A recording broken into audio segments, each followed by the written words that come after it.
Hoje, amados, vamos falar sobre a segunda parte do capítulo 2, os versos 9 adiante. Neemias recebe ordens para ir a Jerusalém.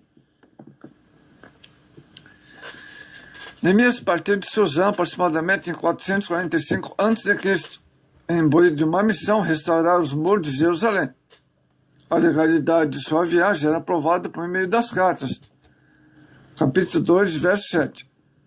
Os quais foram mostrados aos governadores, verso 9. Neemias partiu debaixo das ordens diárias e potentes da mão de Deus. O rei envia emissários com Neemias, certamente, para dar proteção ao copeiro real. Pois Neemias era o copeiro real. O rei enviou com Neemias um guarda especial.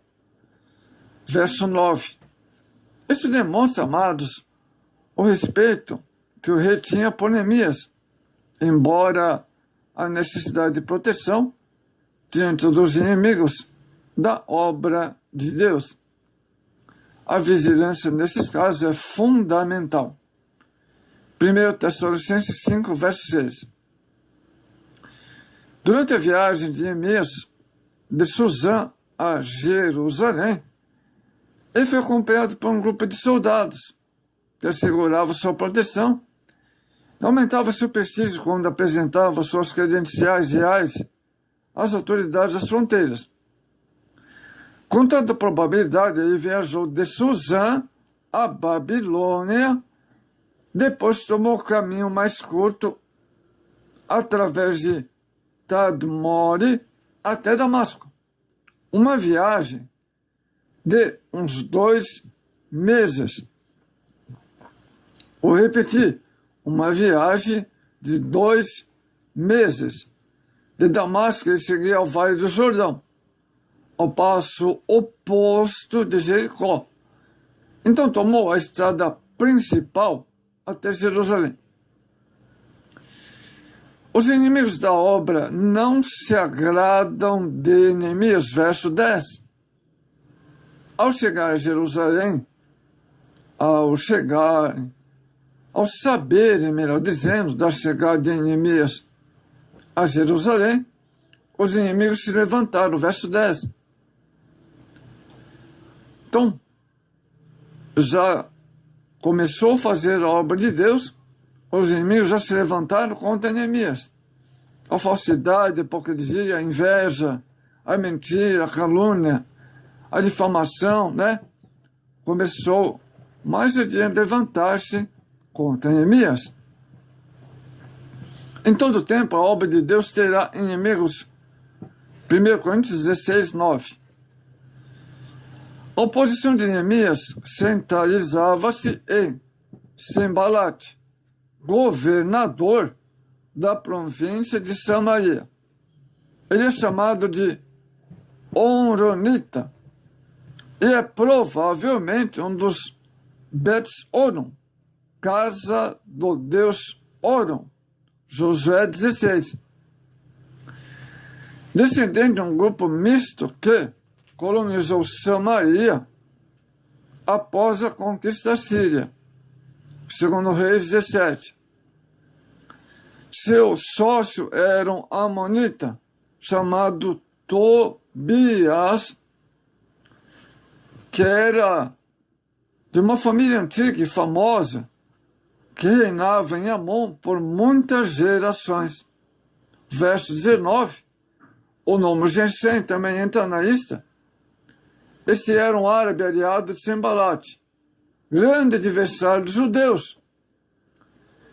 Neemias visita Jerusalém à noite. A estratégia usada por Neemias no verso 10 foi visitar Jerusalém à noite, procurando não ser visto. Sabedoria de Deus.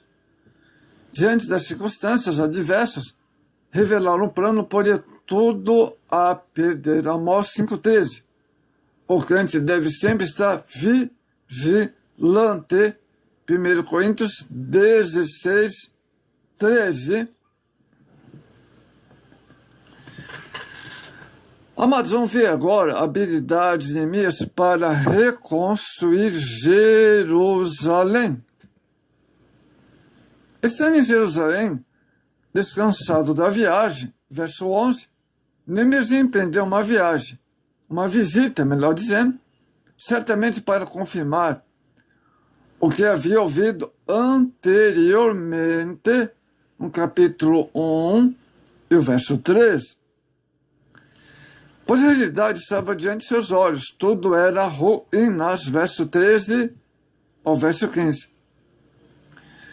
Como servo de Deus, não podemos deixar a sua obra no descrédito, mas empenharmos para mantê-la em nome do Senhor Jesus. 1 Colossenses, capítulo 1 de Colossenses 1:29. No verso 16, Neemias procurou manter sigilo. A missão de Neemias exigia sigilo absoluto. A Bíblia diz que o homem sábio cala-se. Provérbios 11:12. Jesus, em seu ministério, procurou guardar sigilo de sua missão. Marcos 3, verso 11. Mesmo diante de Pilatos, Mateus 27:13. Devemos ser cuidadosos com a obra de Deus. Não foi um caso de pompa ou de exibições ou de qualquer coisa que seria natural entre os homens. Não foi uma questão de contratar alguns engenheiros para ver o que era preciso ser feito. Antes foi Neemias próprio, o seu coração estava posto na obra. Tratou logo do assunto com toda a simplicidade. Saiu à noite com o propósito de ver o estado das coisas, sem despertar atenção. Atenção desnecessária, ele procurou e evitou isso. Aqui tratava-se, amado, de sabedoria. O homem que não sabe quando deve estar calado, dificilmente poderá saber quando deve falar. É importante saber que há tempo para ambas as coisas. Verso 17, Neemias declara seu propósito. Após verificar as condições da cidade, agora sim chegará o momento de falar e declarar a verdade. Cumpre-se a palavra de Deus dita pelo profeta Amós, 9:14. Como Neemias, amados, devemos nos levantar para edificar a casa de Deus sobre o fundamento que é Cristo. 1 Coríntios 3, o verso 10 e o verso 11. Amados, encontramos aqui um exemplo muito necessário. Quanto à dinâmica externa, Neemias examinou as coisas antecipadamente, para que sua decisão se baseasse em fatos. Ele despertou o interesse do povo e sabiamente deixou de dar detalhes de seu plano e propósito, até que estivesse pronto para entrar em ação. Então convocou uma reunião pública e deu a todos a oportunidade de ouvi-lo, pessoalmente, e conhecer suas ideias sobre edificação ou restauração. Então desafiou-os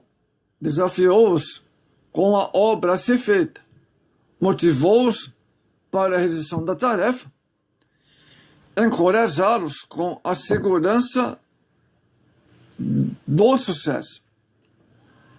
Verso 19, Neemias confia no poder de Deus. Como sempre acontece, a voz do inimigo se fez ouvir. Através de Sanbalat e Tobias se declararam contra a obra de Deus. Olha só, hein? Sempre haverá Tobias e Sambalate. Já apareciam muitos e muitos no meu caminho, amados, Sambalates. Mas a confiança de Neemias no Senhor os fez calar. Verso 20. A obra de Deus é feita com confiança e fé e ousadia. No verso 20 diz: levantaremos e edificaremos. Então ele me estava convocando a edificar, amados. Não importa qual situação que esteja, as adversidades circunstanciais, você deve se animar, levantar e edificar, continuar pregando, continuar ensinando. Se você é compositor, continuar escrevendo hinos que Deus dá. Se escreve poesia, continue escrevendo poesia. Se evangeliza, continue evangelizando.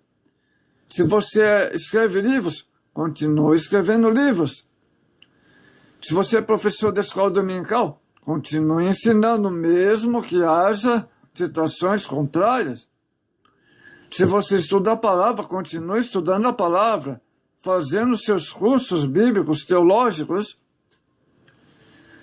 Se você realiza visita, prossiga nas visitas em face das as situações em que está, né? Muitas vezes de restrição, mas faça na medida do possível, mesmo com as restrições, devido a situações que vivemos, amados. Então, não pare. Se você tem site, publica estudos bíblicos, continue escrevendo, publicando os livros, os estudos bíblicos. O Senhor está convocando para você levantar e edificar. Prossiga na obra. Se você canta, louva a Deus na igreja, continua louvando, se levanta, edifica. Se você está determinado para orar, se anime para orar. Se anime para consagrar sua vida diante do Senhor. Chegamos à conclusão, mesmo nas situações mais adversas, jamais devemos nos deter, pois certamente o Senhor estará ao nosso lado para nos garantir vitória. Assim sucedeu com Neemias. Nos seus dias, lutou com o Senhor em oração e conseguiu o desejo do seu coração, ir a Jerusalém, uma viagem de 3 a 4 meses, e edificar os muros caídos. O exemplo de dedicação, fé, coragem de Neemias, esse homem de Deus, deve ser, amados, seguido por todos nós ainda hoje.